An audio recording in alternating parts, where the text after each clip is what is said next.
안녕하세요. 재림닥터 양정학 원장입니다. 오늘은 다이어트 할 때 주의해야 될 음식에 대해서 알아보도록 하겠습니다. 첫 번째가 우유, 두유, 요거트입니다.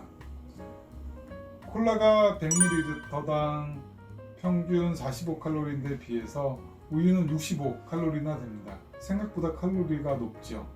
물론 탄수화물, 지방, 단백질 등이 영양소 차이는 있습니다. 저지방 우유가 42칼로리, 두유가 58에서 65칼로리 정도 되며 이 또한 매우 높습니다.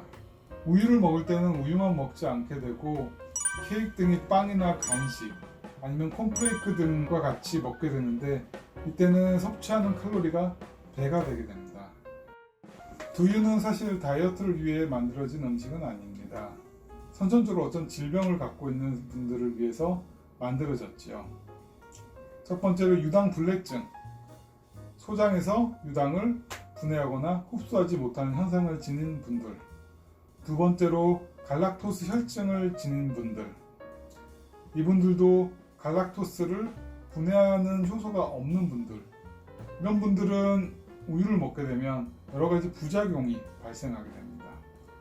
이런 분들을 위해서 만들어진 게 두유입니다. 다이어트 목적은 아니죠.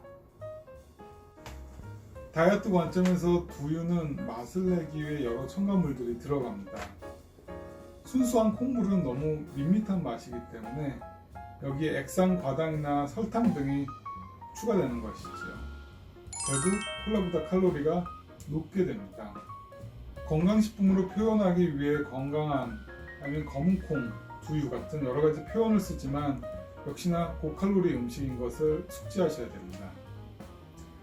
무첨가 두유가 있지만 역시 이것도 제로 칼로리는 아니기 때문에 피하는 것을 권장드리고 있습니다. 또한 두유에는 전분성 탄수화물이 추가되고 있기 때문에 금방 소화가 됩니다. 금방 소화가 된다는 말은 배가 빨리 고파지고 허기가 지게 된다는 말입니다. 두 번째는 호박즙, 판물처럼 붓기를 빼준다는 음료들입니다. 붓기를 빼준다는 말은 체중을 빼준다는 말과 전혀 다른 의미입니다. 이것을 꼭 명심하셔야 합니다. 이런 음료들은 붓기를 빼줄지언정 체중은 증가시키게 됩니다. 세 번째는 제로콜라, 다이어트 콜라 등입니다.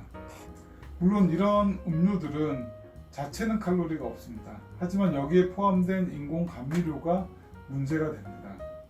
이런 음식들은 굉장히 공복감을 유발시키고 식욕을 매우 올린다는 단점이 있습니다. 네 번째로 단백질 바나 단백질 쉐이크 같은 제품들입니다. 이런 음식들은 그 자체가 문제가 되는 건 아니지만 주로 운동 후 배고플 때 추가로 먹어서 문제가 많이 됩니다. 먹어서 빠지는 음식은 없습니다. 다이어트 식사를 하더라도 운동 끝난 다음 배고플 때마다 단백질 쉐이크나 단백질 바를 먹는다면 결과적으로는 일반 식이 이상의 과다한 칼로리를 복용하게 되는 겁니다. 간혹 식사 대용으로는 가능하지 않느냐라는 질문이 있습니다. 물론 칼로리를 정확히 계산해서 적당량을 먹으면 되지만 쉽게 물릴 수도 있고 또한 맛있는 제품으로 만들었기 때문에 너무 맛있어서 너무 많이 먹게 되는 단점도 있습니다. 여러 음식도 있지만 굴소스 또한 매우 피해야 됩니다. 제가 환자를 진료하다 보면 야채만 먹는데 살이 쪄요. 왜 그런지 물어보면 야채를 굴소스에 볶아 먹어서 그런 경우가 있습니다. 굴소스는 전분 덩어리로 만들었기 때문에 이런 굴소스 같은 소스도 매우 주의하셔야 됩니다. 이상으로 다이어트 할 때 주의해야 될 음식에 대해서 알아보았습니다. 다이어트 성공하는 그날까지 재림닥터 양정학입니다.